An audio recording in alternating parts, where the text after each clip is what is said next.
Salut à tous, je suis ravi de vous retrouver aujourd'hui pour une nouvelle vidéo. J'ai souhaité aujourd'hui vous parler du parcours de thérapeute, pourquoi et comment devenir thérapeute. Je vais faire une petite trilogie, 3 petites vidéos pour que ce soit pas trop long. Pour vous parler du parcours de thérapeute, pourquoi et comment devenir thérapeute, les ressources à développer, à acquérir en tant que thérapeute et les difficultés qu'on rencontre quasiment tous dans ce parcours de thérapeute au moment de la création et tout au long de ce rôle de thérapeute. Ces vidéos ne sont pas là comme une liste exhaustive, mais pour donner des petits conseils uniquement. Je m'inspire de mon parcours et de votre parcours. Vous êtes très nombreux dans cette dynamique à avoir les mêmes difficultés, les mêmes interrogations et les mêmes peurs. Du coup, je m'inspire de vous, de ma vie et de Dominique Pastor. Vous avez dû remarquer que j'ai une décoration différente derrière moi. Pour ceux qui ne l'auraient pas vu, je vous invite à regarder ma vidéo qui est intitulée « J'ai testé l'art-thérapie et la géométrie sacrée ». Dominique, tout comme moi, tout comme certains d'entre vous, que vous avez déjà fait ou ferez dans le futur, a fait le choix de devenir thérapeute, art-thérapeute et de vivre de sa passion, de ses créations et de vous former également par ses stages à l'art-thérapie. Du coup, je vous invite à regarder cette vidéo de l'art-thérapie et également de visiter le site de Dominique que je vous mets dans le descriptif de cette vidéo et qui est également présent dans la vidéo de l'art-thérapie. J'ai pris des notes, j'ai beaucoup de choses à dire, j'aimerais ne rien oublier. Du coup, dans cette première vidéo de pourquoi et comment devenir un thérapeute, je pense que la première question qui est essentielle, pas existentielle mais essentielle, c'est de répondre à cette interrogation de pourquoi vous voulez devenir thérapeute. Cette réponse est le point de départ de ce chamboulement, de cette reconversion, de votre installation, et elle va vous animer tout au long de votre carrière de thérapeute. Elle vous permettra de développer des ressources et de maintenir le cap. Pourquoi vous souhaitez devenir thérapeute aujourd'hui? Il n'y a pas besoin d'avoir suivi une thérapie, je pense, pour devenir thérapeute. Maintenant, parfois, suite à une propre thérapie, vous avez guéri quelque chose, vous êtes libéré, vous vous sentez bien, et automatiquement, vous allez vous tourner vers les autres. C'est pas obligatoire, mais c'est très souvent le cas. Je pense qu'il est récurrent, ou pas récurrent, fréquent, pardon,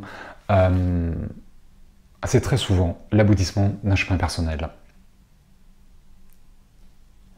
La découverte d'un sens, changer de regard sur la vie, et vouloir naturellement aimer son prochain. Ce métier de thérapeute, ce rôle de thérapeute n'est pas un métier, mais une vocation. La base, l'essence de ce rôle de thérapeute va être le don de soi, l'abnégation et l'altruisme, la générosité. Toutes ces ressources qu'on verra dans la vidéo d'après.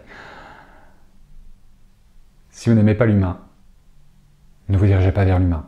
Tous ceux qui travaillent avec les animaux, pour les animaux, aiment les animaux. C'est ce qui les anime, ce qui les alimente. Les gens qui sont dans l'écologie, dans la biodiversité, les énergies renouvelables, un agriculteur aime la terre, aime la nature. Du coup, si vous aimez l'humain, travaillez pour l'humain. Si vous n'aimez pas l'humain, dirigez-vous dans un autre carrière de thérapeute, en tout cas pas vers l'humain.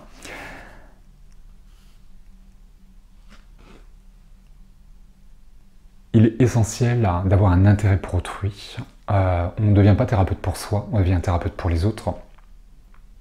C'est pour ça que pour moi, c'est pas un métier, c'est compliqué de parler de métier. Même si c'est un métier qu'on a envie et que ça fait partie des difficultés à dépasser, de fixer un tarif et de choisir d'en faire un métier. Mais on ne fait pas fortune. Et tous ceux qui se disent que c'est un métier qui est facile, qui rapporte de l'argent et vous allez vous éclater, reconsidérez tout ça et vous allez voir qu'il y a beaucoup de marches à franchir et des choses à découvrir en vous. Donc il est essentiel d'avoir un réel intérêt pour l'autre et de réelles raisons de le faire. Vous allez voir que dans ce parcours de thérapeute, il va y avoir 2 manières de créer cette installation, de découvrir votre thérapie, votre pratique que vous allez utiliser, à laquelle vous allez vous former, et comment vous allez être en tant que thérapeute. Ces 2 énergies essentielles sont l'énergie d'amour, le cœur, le don de soi, ou l'ego, les peurs, et aussi l'argent. Qu'est-ce qui vous donne envie de devenir thérapeute? Il est intéressant de ne pas venir un sauveur de planète et de vouloir guérir tout le monde, parce que là aussi, je pense que c'est une grossière erreur. Du coup, quelle raison vous avez de le faire? Il est intéressant de se connaître, de bien se connaître, C'est pour ça que c'est souvent l'aboutissement d'un parcours personnel. De bien vous connaître, d'être bien avec vous-même, de vous aimer dans une certaine mesure pour permettre à l'autre d'aller bien, de se guérir, de se soulager, soit d'une manière physique ou émotionnelle, peu importe, suivant la thérapie, une fois de plus. On va guérir le corps, on va guérir l'esprit, on va guérir l'âme. Il y a tellement de choses à guérir. En principe, tout est mêlé et entremêlé. On va guérir le corps, l'âme et l'esprit. De plus en plus de personnes, aujourd'hui, deviennent thérapeutes parce que c'est l'histoire de l'offre et la demande. On n'est pas dans un commerce. Mais aujourd'hui, de plus en plus de personnes se tournent vers une médecine douce, alternative, quelque chose de beaucoup plus naturel pour soi, pour l'environnement, et qui fait qu'il y a de plus en plus de thérapeutes, parce qu'il y a de plus en plus de patients qui le demandent. Du coup, si vous vous découvrez réellement, vous allez découvrir ce qui vous anime dans l'amour ou dans l'ego, et de trouver la formation qui vous correspond. Vous êtes nombreux à me dire j'ai envie de changer de carrière, mais je ne sais pas vers quoi, j'ai envie d'aider mon prochain, mais je ne sais pas à quoi vers me diriger. Ben, c'est parfait de vous perdre. Ça va vous donner l'occasion de vous retrouver.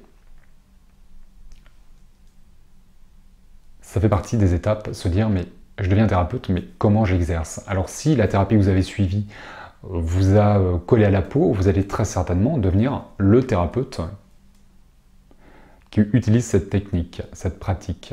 Mais vous pouvez vous diriger dans autre chose. Si vous connaissez bien, il y a de grandes chances que vous trouviez la bonne thérapie. Quelqu'un qui ne se connaît pas, qui ne parle pas de son cœur, va avoir du mal à trouver quelque chose qui lui correspond. Avant de devenir un thérapeute, n'oubliez jamais que vous êtes des hommes et des femmes. Et que dans votre structure d'hommes et de femmes, vous êtes parfait comme vous êtes. Suivez ce que vous aimez faire et ce que vous êtes capable de faire. C'est pour ça qu'il est intéressant de bien se connaître, de se réidentifier pour découvrir la pratique qui correspond. La formation est importante. Trouvez la formation qui vous correspond dans ce que vous aimez faire et partez dans le cursus de formation qui vous correspond également. Il y a des formations qui sont plus chères que d'autres parce qu'elles sont plus longues.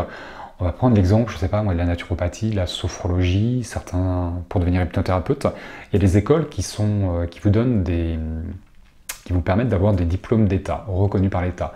Des écoles qui coûtent cher, qui sont sur du long terme. Du coup, si d'un point de vue pécunier, financier, vous n'avez pas les moyens, c'est que ce n'est pas cette formation qui est pour vous. Vous n'êtes pas fait pour les études et cette longueur de 3 années, vous ne dirigez pas non plus là-dedans. Qu'est-ce que vous aimez faire? Qu'est-ce que vous êtes capable de faire en termes de moyens, de coûts et de disponibilité?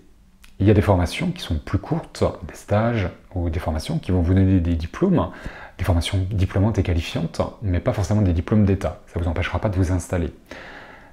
C'est l'avantage des thérapeutes, c'est qu'on n'est pas obligé d'avoir des diplômes d'État. Du coup, dans ces formations que vous allez choisir, regardez ce qui vous correspond également en termes de diplôme, ce qui va vous permettre de vous valoriser, de découvrir la confiance en vous, de la développer, votre légitimité, de quoi avez-vous besoin. Attention à ne pas multiplier trop de formations, parce que derrière, dans ce désir, et c'est la base d'être un thérapeute, c'est d'être qualifié, d'avoir une pratique,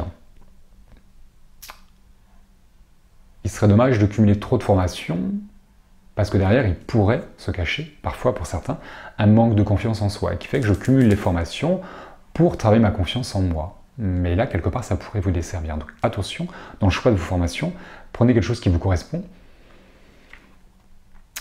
et qui vous permet de travailler votre confiance en vous. N'oubliez pas qu'il y a une autre manière de vous qualifier, de vous diplômer, c'est par l'école de la vie. L'école de la vie, depuis que vous êtes sur Terre, depuis votre plus jeune âge, est déjà en train de vous former. Et elle est diplômante et qualifiante au même titre que les écoles d'État ou autres.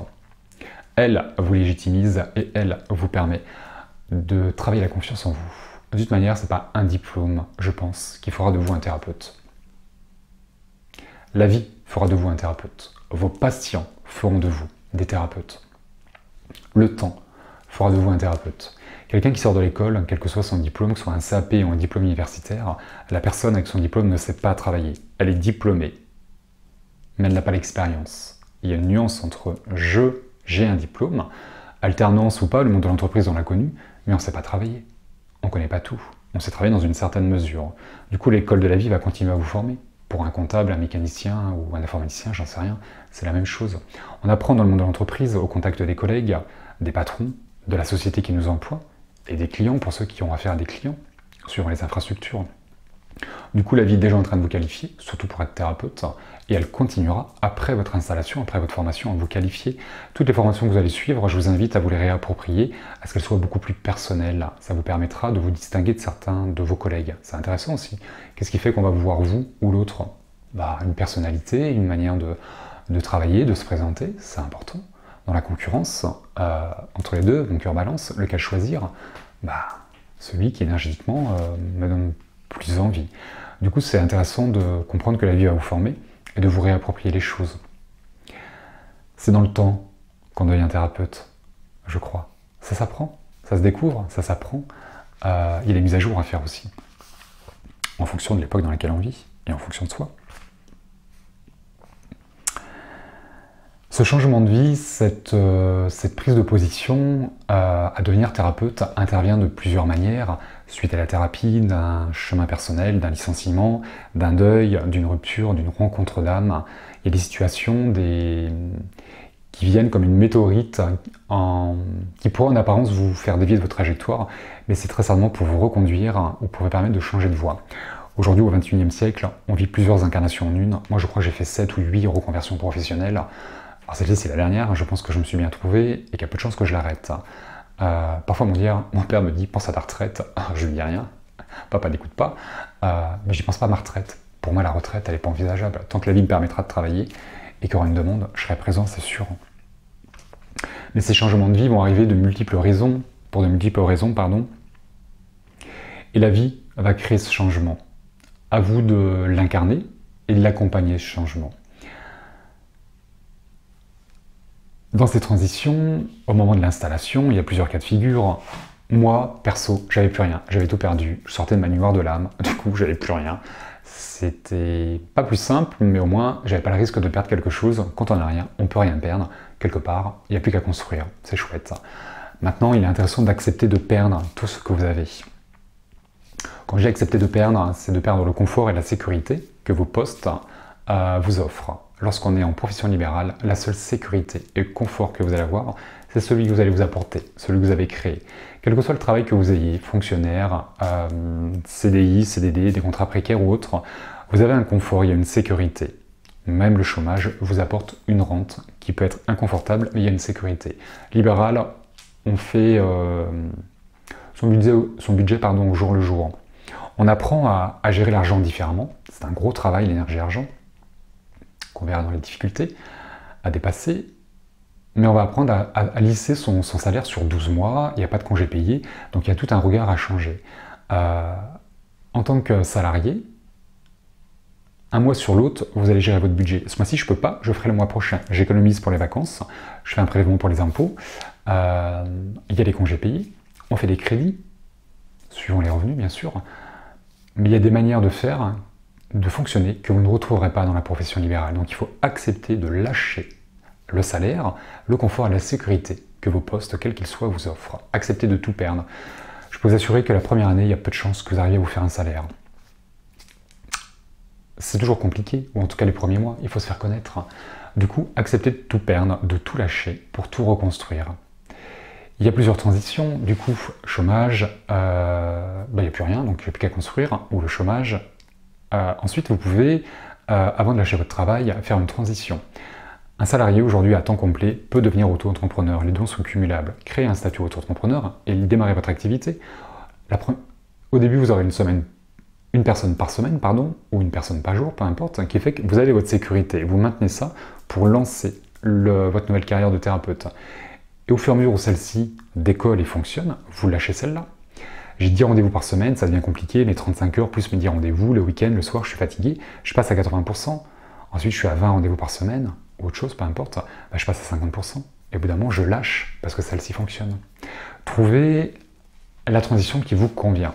Il y a des personnes qui vont extrêmement vite parce que leur rapidité leur va bien, et des personnes qui sont plus précautionneuses, qui ont besoin de temps, qui vont se rassurer, qui vont être prudentes, une certaine sagesse ou un manque de confiance, peu importe, on s'en fiche, vont prendre le temps. Du coup, même dans cette vitesse, c'est vous qui gérez la vitesse, vous allez plus ou moins vite en fonction de ce qui vous convient. Tout part de vous. C'est pour ça qu'il est essentiel, important, de bien vous connaître, de rester dans la maîtrise de soi pour pouvoir trouver une voie qui vous correspond, une formation qui vous correspond et la vitesse qui vous correspond.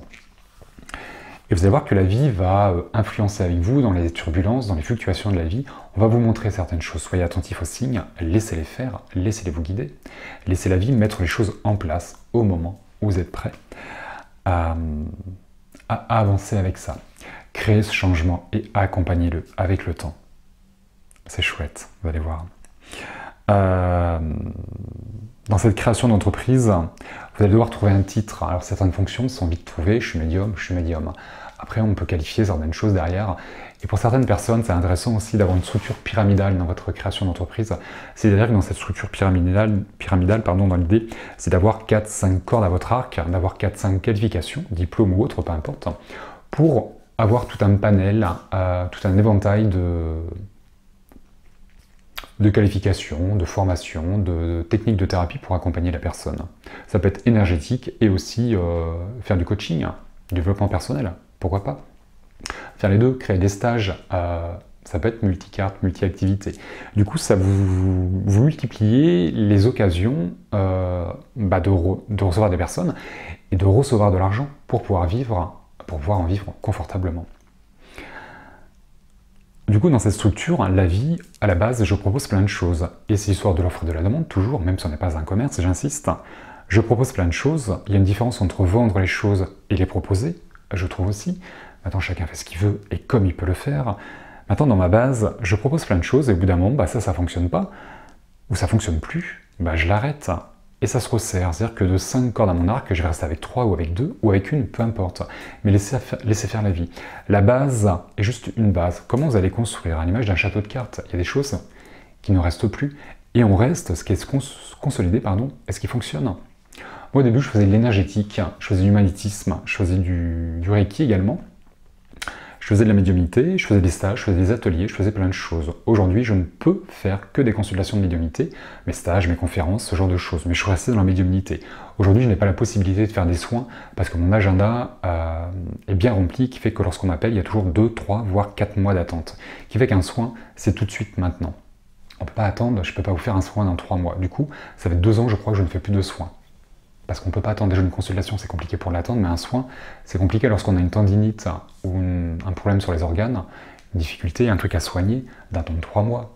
C'est pour ça que je vous parlerai de comment remplir son agenda dans la vidéo par rapport aux difficultés, mais votre thérapie, votre pratique, naturellement, remplira votre agenda d'une manière ou d'une autre. Vous allez voir.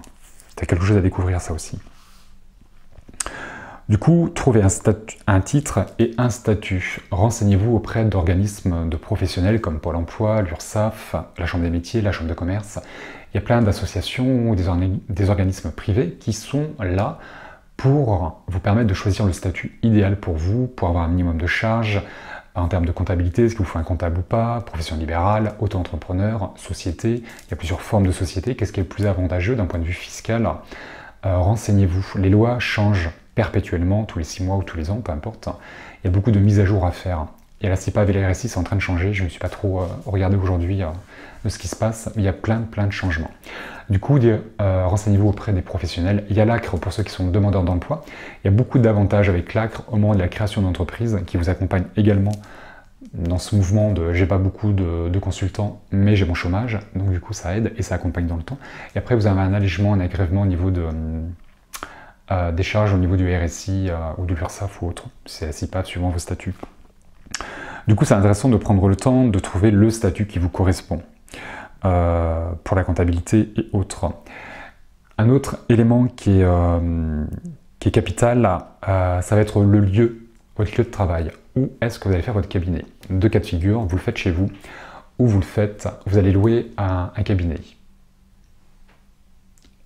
C'est très confortable de travailler chez soi. J'ai pas de loyer, crédit ou loyer, peu importe. Je paye déjà ma maison, du coup, je peux travailler dedans. C'est un gain financier, c'est un gain de temps, on n'a pas besoin de se déplacer, il n'y a pas les bouchons. C'est hyper confortable. Maintenant, dans le cas où vous travaillez chez vous, il est intéressant de dissocier votre lieu privé de votre lieu professionnel. Premier cas de figure, vous trouvez à l'extérieur, dans votre garage, vous aménagez le garage, une partie du garage ou en totalité, pour recevoir, c'est dissocié du lieu d'habitation, de la partie habitation. Ou alors une dépendance dans le jardin. Il y a des chalets aujourd'hui qui sont très bien faits. Je connais une thérapeute qui a acheté un petit chalet Une petite salle d'attente, il y a un point d'eau pour les WC, un lave-main, et sa partie où elle reçoit les personnes. C'est super sympa. Elle a mis ça dans son jardin, donc c'est dissocié également de son lieu d'habitation. Dans le cas où c'est pas possible, comme pour moi c'est une chambre qui est aménagée en bureau, en cabinet, qui est dans ma maison. Il est intéressant énergétiquement de couper votre lieu de vie de votre lieu professionnel. C'est-à-dire que moi, lorsque les gens arrivent chez moi, il y a une entrée et ils arrivent dans mon bureau. Énergétiquement, il n'y a pas de visibilité dans ma vie privée. Pensez également pour ceux qui ne sont pas célibataires, la famille, le conjoint, les enfants, de protéger également votre vie privée, qui fait que ça va, en fonction des horaires dans lesquels vous allez travailler, pouvoir travailler dans votre disponibilité, ça va restreindre aussi votre plage horaire. Ça fait partie des difficultés. Mais pensez à tout ça. Le lieu dans lequel vous allez travailler est extrêmement important. C'est là où vous accueillez les personnes. Si vous n'êtes pas bien là où vous travaillez, les personnes ne seront pas bien quand elles vont arriver. Vous ne serez pas disposé, vous ne serez pas au top de votre forme, dans les meilleures conditions pour les accompagner. Autre cas de figure, vous allez louer un cabinet à l'extérieur. Alors il y a des cabinets qui se louent à l'heure, à la journée, à la semaine, au mois, que vous allez partager avec d'autres thérapeutes. Dans ce cas-là, attention aux énergies de la pièce, parce que vous allez vous coller aux énergies de l'autre thérapeute avec qui vous partagez le cabinet. Alors un ou plusieurs thérapeutes, si c'est à la journée ou à l'heure. Donc il y a plusieurs énergies, plusieurs consultants, donc nettoyage, protection, attention, faites attention à ça. Si vous ne vous sentez pas bien dans le cabinet, ne louez pas, ça sert à rien. La guidance extérieure passera toujours par votre guidance intérieure. J'aime, j'aime pas, je me sens bien, je me sens pas bien. C'est des capteurs qui ne mentent pas, on ne peut pas se tromper quand on suit son intuition et sa propre guidance. Vous pouvez également donc du coup prendre un local qui est tout seul, hein, dans une rue, peu importe, qui fait que bon, je le partage avec personne, c'est chouette. Du coup, c'est votre lieu, il y a un coût, mais si vous pouvez supporter le coût, faites-le. Autre cas de figure, vous avez un cabinet dans un pôle thérapeutique. Vous allez également vous coller aux énergies des autres thérapeutes dans ce pôle thérapeutique. Du coup, il peut y avoir certaines nuisances des autres thérapeutes, comment eux sont alignés dans leur fonctionnement, parce qu'on crée quelque part un égrégore énergétique. Le pôle thérapeutique, énergétiquement, va rassembler, générer, relier tous les thérapeutes énergétiquement entre eux. Du coup, il est intéressant énergétiquement de vous dissocier et de vous protéger des autres thérapeutes. Des thérapeutes qui peuvent être jaloux de votre réussite, de votre venue, parce qu'ils ont peur pour eux. Du coup, énergétiquement, qu'est-ce que eux vont créer par rapport à votre venue, par rapport à la manière dont vous allez fonctionner. Donc faites attention à ça. Votre lieu professionnel est extrêmement important. C'est souvent l'occasion de certaines difficultés qu'on verra ensuite. La communication dans ce parcours de thérapeute est extrêmement important. La base, je pense, le b.a.-ba des thérapeutes, c'est une carte de visite qui n'est qu'un support pour donner votre identité et la manière dont dont on peut vous joindre. Maintenant, c'est intéressant d'avoir une carte de visite qui vous corresponde et qui soit sympa. Je pense que le plus important, c'est le site internet. Aujourd'hui, au XXIe siècle, on a tous le même réflexe. Quand on a besoin de quelque chose, on ne regarde pas dans l'annuaire, les pages jaunes. On va prendre l'ami Google, trouve-moi un médium, trouve-moi un thérapeute. Et donc, il est intéressant d'être référencé sur Google et que vous soyez dans le haut de la liste et pas dans la deuxième ou la troisième page. Parce qu'en règle générale, on s'arrête à la première page et voir à la première ou seconde personne qu'on trouve. Du coup, le référencement sur Google est extrêmement important. Je ne peux pas vous conseiller, je ne sais pas faire. Maintenant, les sites internet, il y a des web designers qui peuvent vous permettre de créer votre site, de vous permettre de développer aussi dans la communication. Je vous invite à le faire vous-même, parce qu'une fois de plus, c'est gratuit. Et quand on est thérapeute, on est un peu ric-rac, surtout au début. Du coup, on a le temps, parce qu'on est en transition, il n'y a pas beaucoup de consultants. Du coup, on a le temps de passer à la création du site. Mais surtout parce que c'est votre identité, c'est votre vitrine, il va vous représenter. C'est là où vous allez afficher tous vos diplômes, vos qualifications, vous allez parler de vous, une petite photo ou pas, peu importe. Vous pouvez faire un blog, vous pouvez faire plein de choses. Mais c'est vous, c'est la première chose qu'on va voir de vous, c'est votre site internet. Donc passez-y du temps, marquez ce que vous avez envie d'y marquer. C'est pour ça qu'à l'instant, je trouve de le créer. Si vous faites pas appel à un professionnel, soyez en alignement avec cette personne et que cette personne a vraiment compris qui vous étiez pour créer un petit peu le site à votre image et pas à son image à elle. Mais le site est extrêmement important. C'est une vitrine. Prenez l'exemple, demain, vous allez faire du shopping. Où est-ce que vous allez chercher vos fringues? Deux cas de figure, dans l'enseigne que vous connaissez, parce qu'il y a une réputation. Et deuxième cas de figure, qu'est-ce que vous regardez avant d'entrer dans un magasin si vous ne connaissez pas l'enseigne? Qu'est-ce qui vous a attiré au-delà de l'enseigne d'un magasin? La vitrine. Si la vitrine est attrayante, si ce que vous voyez en vitrine vous plaît, vous allez rentrer. Vous ressortirez peut-être sans rien, mais vous allez rentrer. Du coup, notoriété, et au début on n'a pas de notoriété, on va pas se leurrer, ou alors la vitrine. Donc privilégiez la création du site, et vraiment que ce soit votre couleur, votre teinte, votre identité, c'est une extension de vous-même le site. Du coup c'est important d'y passer du temps. La communication par les réseaux sociaux, aujourd'hui, pour ceux qui me connaissent, en règle générale vous m'avez vu sur YouTube, il y a la bouche-oreille, mais comme je ne suis que sur YouTube, vous m'avez vu nulle part ailleurs, sauf si on vous a parlé de moi. Du coup, trouver un réseau social qui vous corresponde. Le monde virtuel est extrêmement important. Facebook, Instagram, YouTube, je ne sais pas quoi. Trouvez le réseau social qui vous parle, qui vous correspond pour communiquer, pour avoir une visibilité. Plus on va vous voir, plus on va vous entendre, plus vous allez créer une synergie de vie, une synergie de mouvement qui fait de la loi de l'attraction, va rentrer en résonance avec ce mouvement, avec cette attraction que vous allez être, le pôle attractif que vous allez être. Et vous allez créer une synergie de vie, de mouvement, de peps, de vitalité qui fait que je suis prêt, je suis thérapeute, vous pouvez venir à moi. C'est ce que vous allez quelque part énergétiquement dégager. L'inertie va faire que je suis en position d'attente, je bouge pas, je veux pas grand monde d'ailleurs. C'est un petit peu ce qu'on va dégager. Moi, quand je comptais sur le bouche-oreille et que mes guides fassent ma pub, ça a été la galère. Hein. Voilà, au bout d'un moment, je me suis bougé et ça a fonctionné. Mais il a fallu que je crée le changement et que j'accompagne ce changement dans ma carrière de thérapeute, de médium, pour être visible. Les salons du bien-être sont extrêmement importants aussi.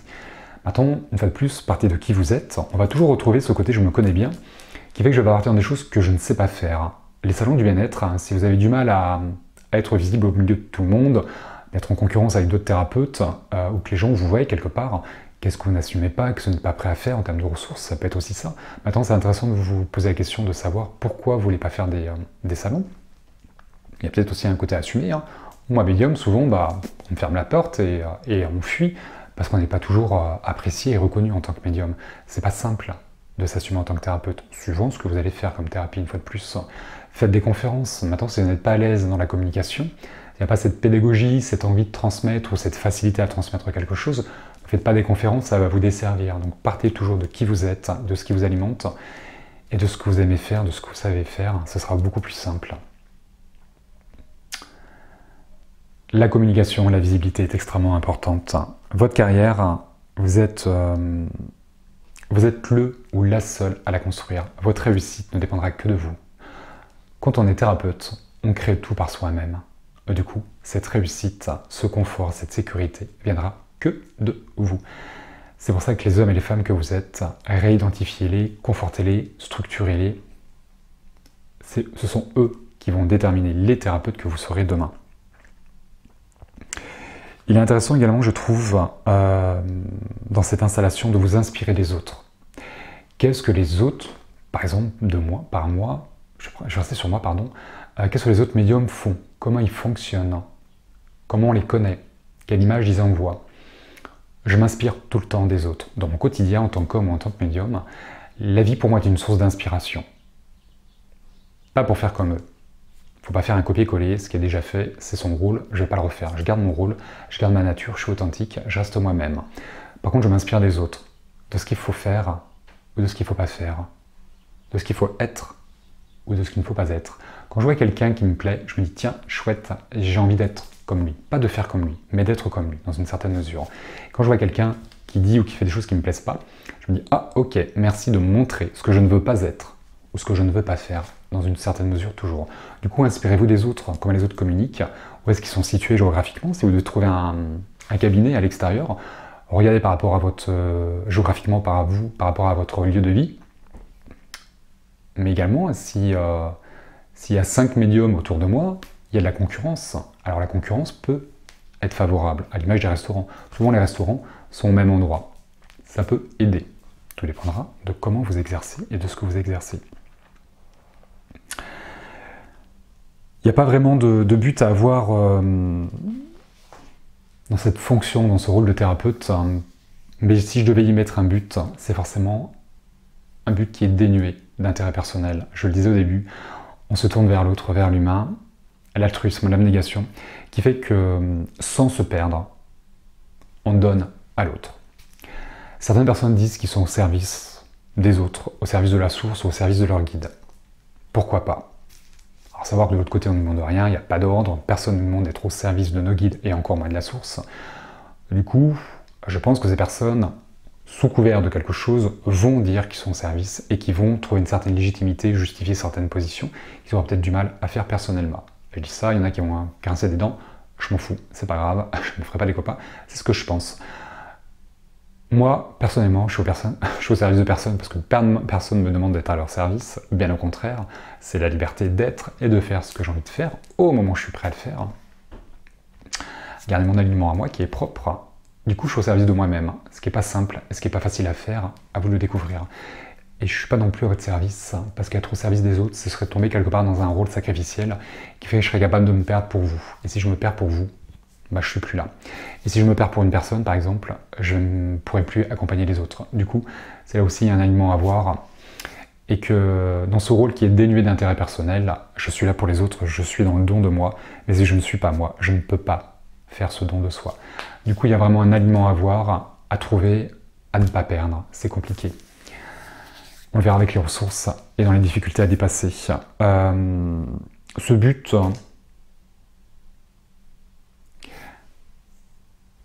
il est intéressant de ne pas parler d'obligation de résultat également, je trouve. On ne peut pas avoir une obligation de résultat. Je pense que l'ego prendrait sa place et serait trop catégorique, trop affirmatif, et ça pourrait desservir certains thérapeutes.